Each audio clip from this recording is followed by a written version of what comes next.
All right, let's dive in. We're looking at food delivery today, Always a good topic. especially when it involves IPOs and a major player in the Middle East, Talabat. Yeah, they're planning to list on the Dubai financial market, right? That's right.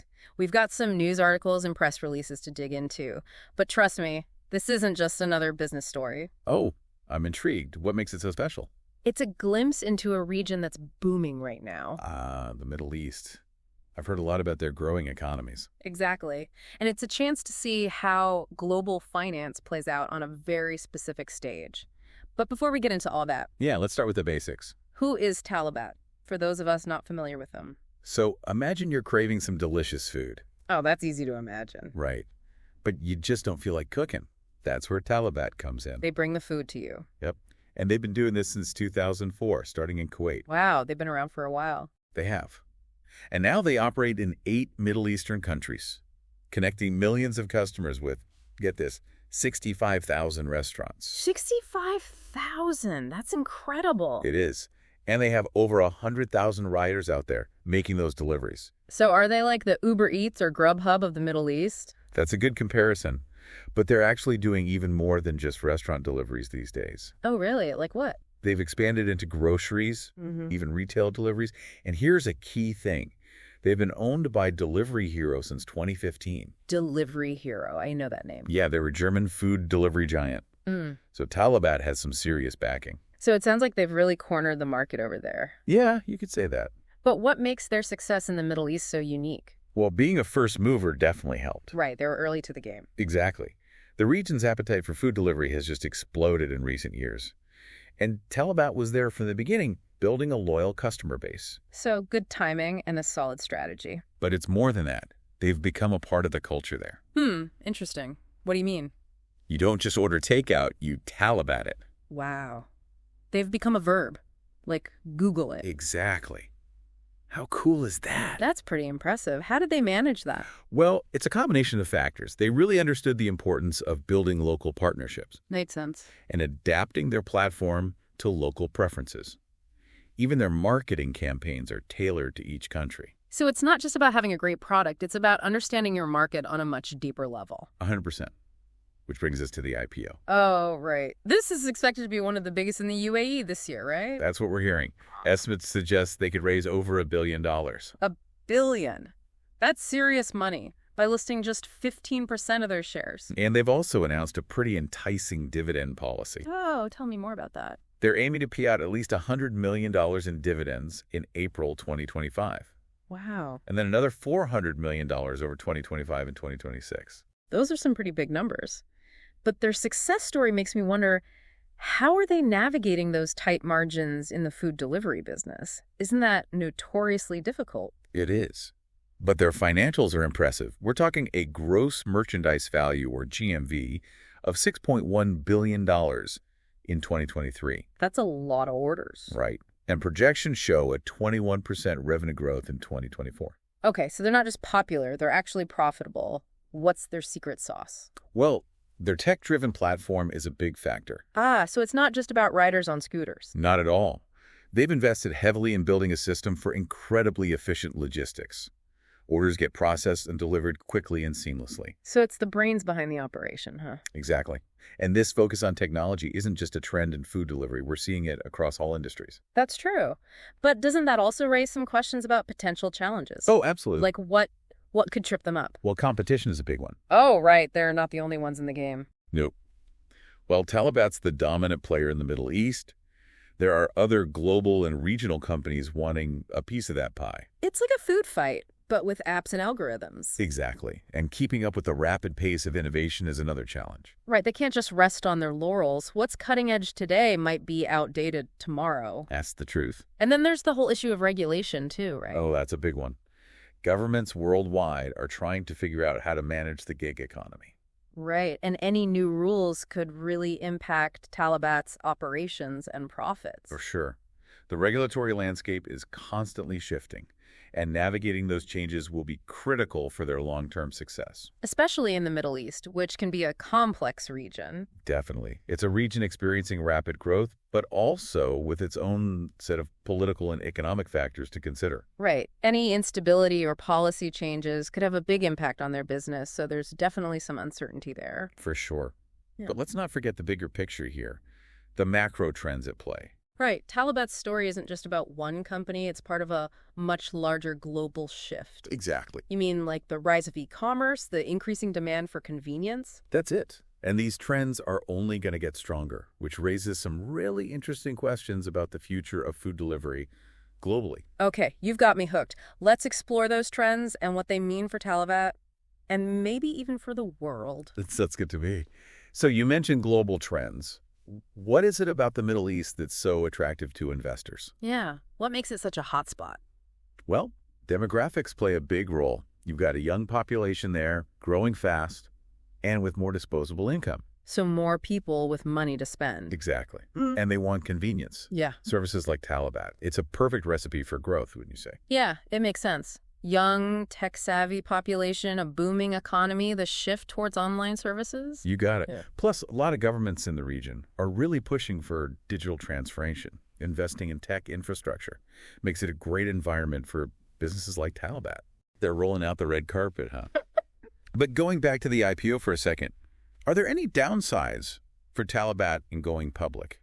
That's a great question. It does bring a new level of scrutiny, that's for sure. More accountability. How so? They'll have to answer to shareholders now, meet those quarterly earnings expectations, and operate with a lot more transparency. So less freedom, in a way. You could say that. They're trading some flexibility for capital and a higher profile. Right. And there's always a chance the market might not react the way they hope. Exactly. Share prices go up and down. They might face pressure from investors to focus on short-term profits instead of the long game.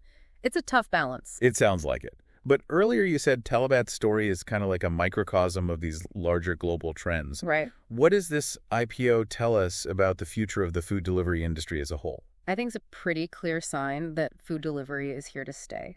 It's Mhm. become such a part of our lives. The pandemic really sped things up, too. Yeah, no kidding. We're going to see even more innovation, I think. Companies will be finding ways to get those delivery times down, make it more personalized, even move into new markets. Drone deliveries, robots on the sidewalk, maybe even food teleportation one day. Uh-huh. Who knows? Teleportation might be a bit far off. Yeah. But yeah, the possibilities are pretty exciting. I'll say. And it's not just food anymore, is it? We're seeing the same trends as grocery delivery, pharmacies, even things like laundry and dry cleaning. It's like there's no going back now. Convenience is king. Exactly. As technology keeps developing, these on-demand services will be even more ingrained in our lives. I can definitely see that happening. So zooming out even further, Talabat's IPO also kind of highlights the appeal of emerging markets to investors. Definitely. Investors are always looking for growth, right? And the Middle East, with its demographics and developing economies, really fits the bill. Companies like Talabat give them a way to tap into that potential. Makes sense. It's good for investors, good for the region. But like any investment, there's risk, isn't there? Always. It's crucial to do your homework. Understand the specific challenges and opportunities of each market. And don't forget about those geopolitical and economic factors that can come into play. Right. So don't just jump on the bandwagon. Do your research first. Exactly. Informed decisions are key. Absolutely. So what stood out to you the most from all this? What really caught your attention? That's a good question. I think it's how Talabat has woven itself into the daily life of the Middle East. They're more than a company, they're part of the culture. That's impressive. I agree. It shows a real understanding of their customers and the market. They've made those connections on a deeper level. It's a good reminder that success isn't just about the product, but about relationships and understanding those cultural nuances. For sure. And stepping back a bit, Talabat's story also shows how technology can drive positive change. Right? They've created a platform that connects millions of people, generates tons of revenue, and now they're ready for the global stage. It's pretty incredible when you think about it. The world has changed so much in such a short time. It has. We've gone from calling in orders to having apps that can predict what we want before we even know it ourselves. It's wild. It really speaks to human ingenuity, though. Our drive to make things easier and more efficient. It does. So I think it's time to bring it back to our listeners. What are the key takeaways here? What should they be thinking about? Good question. I think the first takeaway is that the world's changing fast, and if you can't adapt, you'll get left behind. Adapt or die, right? Kind of, yeah. And Talabat's a perfect example of how to embrace technology and change and capitalize on it. They're riding that wave for sure. Exactly. Second takeaway, investing in emerging markets can be smart, but you got to do your research, understand the risks. Right, be cautious. Always. And finally, I think this IPO reminds us that convenience is a huge factor now. Yeah, people want things to be easy. They do. And businesses that can provide that have a real advantage. Time is money, as they say. We'll pay for convenience if it saves us time, whether it's food delivery, grocery apps, anything. And that trend will only continue, especially as tech keeps getting better. Okay, so we've talked about Talabat's journey, the IPO, the challenges, the opportunities, the big picture stuff. Now, the million-dollar question. If you were an investor, would you buy shares in Talabat? Oh, that's a tough one. It's different for everyone, you know. Right. Depends on how much risk you're comfortable with, what your investment goals are, how much you believe in Talabat's future. It's a complex decision. Like a recipe with a lot of ingredients. Market analysis, financial forecasting, a dash of intuition. It is. A lot to think about.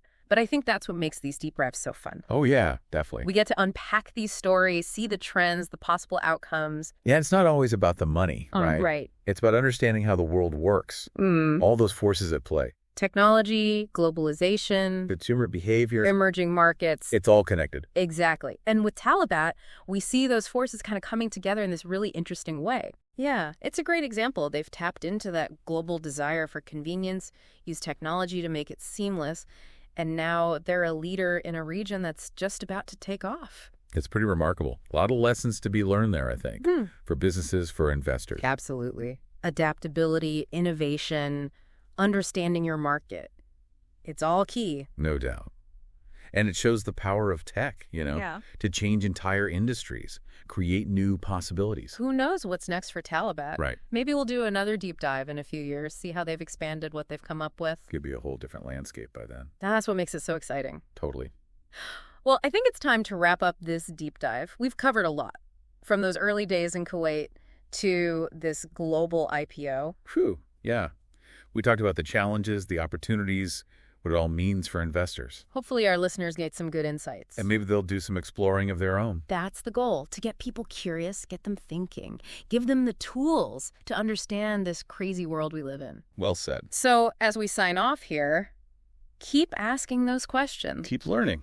And keep diving deep into the stories that matter. That's the good stuff. Thanks for joining us on this journey into the world of Talabat, IPOs, and the future of food. It's been a pleasure. Until next time, happy exploring.